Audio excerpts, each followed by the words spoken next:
네, 노자 선생님이 우리에게 들려주는 삶의 두 번째 지혜 같이 한번 읽어보도록 하겠습니다. 시작.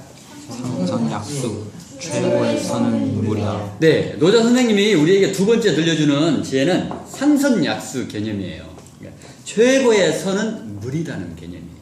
자, 왜 노자 선생님은 물을 최고로 쳤을까요?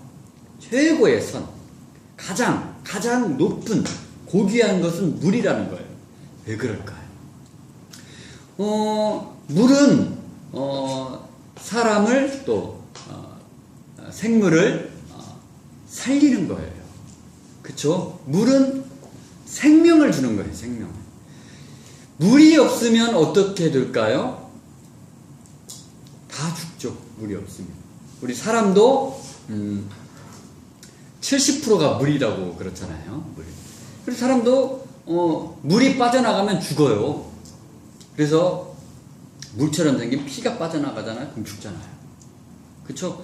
물도 마찬가지예요. 그러니까 많이 땀을 흘리면 쓰러져요. 우리 옛날에 군생활할 때 막 우리는 훈련받을 때 200km 행군하고 그랬거든요. 근데 물을 너무 많이 흘려요. 땀을. 그러면 탈진을 하게 돼요. 탈진. 그러다 보면 이제 죽기도 하는 거거든요. 그게 이제 심한 경우. 그러니까 물이 없으면 그러는 거예요. 그래서 우리는 물 같은 사람이 되어야 한다는 거예요. 물 같은 사람. 물 같은 사람은 사람을 살리는 말을 해요. 내가 물 같은 사람은 사람을 살리는 행동을 해요. 그리고 우리가 늘 생각해야 돼요. 내가 지금 말하는 것이 다른 사람을 살리는 것인지, 내가 지금 말하는 것이 다른 사람을 죽이는 것인지를 생각해야 된다는 거예요. 내가 지금 말하는 것이 다른 사람에게 정말 힘이 드는 말인지, 아니면 다른 사람의 막 그 사기를 막 떨어뜨리는 말인지 늘 생각해야 돼요. 그래서 항상 선택을 할 때 나는 물과 같은 선택, 사람을 살리고 사람에게 용기를 불어넣고 사람에게 정말 힘이 드는 그런 말과 행동을 하는 사람이 되어야 한다는 거예요. 하늘의 법칙은 뭐냐? 그런 사람에게 축복을 해주겠다는 거예요. 우리 상식적으로 그렇잖아요. 막 다른 사람을 저주하고 다른 사람 미워하고 다른 사람 막 비판하고 그런 사람을 하늘이 축복해 줄까요? 안 그러겠죠. 우리가 사람도 그렇잖아요. 어떤 사람이 막 자기 막 불평불만하고 막 그래요. 그 사람 우리가 도와주고 싶을까요? 막 진급해서 막 이렇게 끌어주고 싶을까요? 막 회사 막 불평하고 학교 막 불평하고 막 그런 사람 전혀 아니죠. 그렇죠? 똑같은 거예요. 하늘도 똑같아요. 하늘도 신도 똑같다는 거예요. 그래서 사람을 살리는 말, 사람에게 용기를 불어넣는 말, 정말 사람에게 힘이 되는 말, 그런 말을 하는 사람, 그런 행동을 하는 사람을 하늘이 축복을 해준다는 거예요. 그러니까 우리 또 그런 선택을 해야 돼요. 자, 물의 속성 두 번째.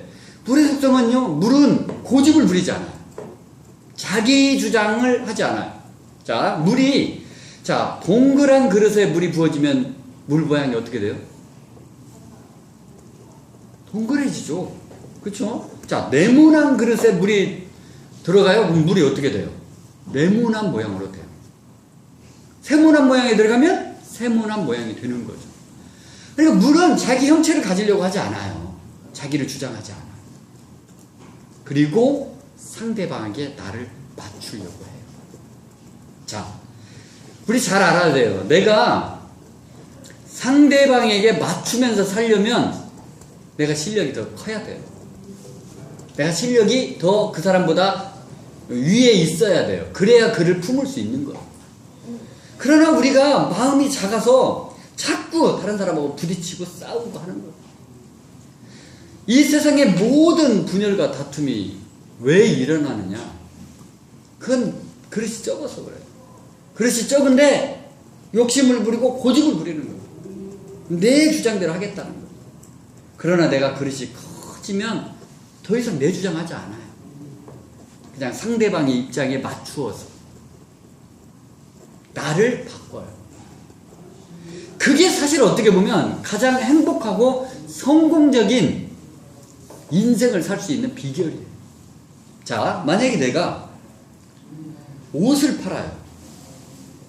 그쵸? 옷을 파는 사람인데, 자, 손님이 왔어요. 그러면 손님이 원하는 스타일이 있잖아요. 근데 나는 내가 원하는 스타일이 있어요. 자, 그러면 손님이 원하는 스타일의 옷을 팔 거예요? 내가 원하는 스타일의 옷을 팔 거예요? 당연히 손님이 원하는 스타일의 옷을 팔아요. 그러나 자기 주장이 강한 사람, 그 사람은 그걸 버리지 못해요. 그래서 마찰을 일으키는 거예요. 마찰. 가끔 우리도 가면 어디 식당이나 뭐 옷가게나 어디 가면 가끔 종업원하고 이렇게 싸울 때 있어요, 없어요? 있죠. 자, 세상에 손님하고 싸우는 가게 장사 잘 될까요? 절대로 안 되는 거예요. 우리 옛날에 이런 말 있잖아요. 손님은 왕이다. 왕처럼 섬겨줘야 되거든요, 사실은. 손님이 내 가게에 온다는 것은 무조건 내 물건을 사주기 위해서 오는 거예요. 진짜 감사하게 생각하고 정말 손님이 원하는 게 뭘까? 그걸 빨리 파악해서 그걸 내놓을 수 있어야 된다는 거예요. 그러면 최고예요. 그래야 내가 물 같은 사람이 되어야 한다는 거예요. 내 생각, 내 주장을 갖고 있어서는 안 된다는 거예요. 자, 그리고 세 번째, 상선약수 개념. 물이 최고의 선인 개념은 뭐냐? 저는 이렇게 생각해요. 자, 저는 물 중에서 가장 큰 물은 어떤 물이에요? 바다죠, 바다. 그쵸? 저는 바다 같은 사람이 되어야 한다고 생각해요. 자, 바다는 어느 곳에 있죠? 가장 높은 곳에 있나요? 가장 낮은 곳에 있나요? 가장 낮은 곳에 있어요. 자, 바다는 가장 낮으면서 어떤가요? 가장 적은가요? 가장 큰가요? 예. 내가 바다 같은 사람이 된다는 것은 가장 낮은 자리에서 가장 큰 사람이 되는 거예요. 자, 내가 가장 낮은 자리에서 가장 큰 사람이 되잖아요. 그럼 어떻게 되는지 알아요? 세상의 모든 물이 나한테 와요. 모든 물이 산에서든 어디서든 시작하지만 모든 물이 결국 어디로 흘러 들어가요? 전부 바다로 흘러 들어가요. 바다로. 그러니까 우리가 그런 사람으로 갖춰지면 내가 가장 낮은 곳에 가장 큰 마음을 가지고 그렇게 있으면 사람들이 나한테 오게 돼 있어요. 사람들이 몰려오게 돼 있어요. 그러면 내 인기가 높아지고 나의 그 상품이 가치가 올라가는 거예요. 그럴 수 있는 사람이 되어야 돼요. 그래서 노자 선생님은 물을 최고의 선으로 치고 있는 거예요. 그래서 우리 그런 사람 돼야 돼요. 첫째, 어떤 사람? 사람을 살리는 사람. 사람에게 생명을 주고 용기를 주고 희망을 주는 그런 말과 행동을 하는 사람. 두 번째는 내 기준, 내 주장에 맞추지 말고 상대방에 맞춰서 살 수 있는 사람. 세 번째는 정말 바다 같은 사람. 가장 낮은 곳에 가장 큰 마음 갖고 그렇게 살 수 있는 그런 사람이 내가 되면 그러면 정말 최고의 삶을 살 수 있다고 저는 생각합니다. 이상입니다.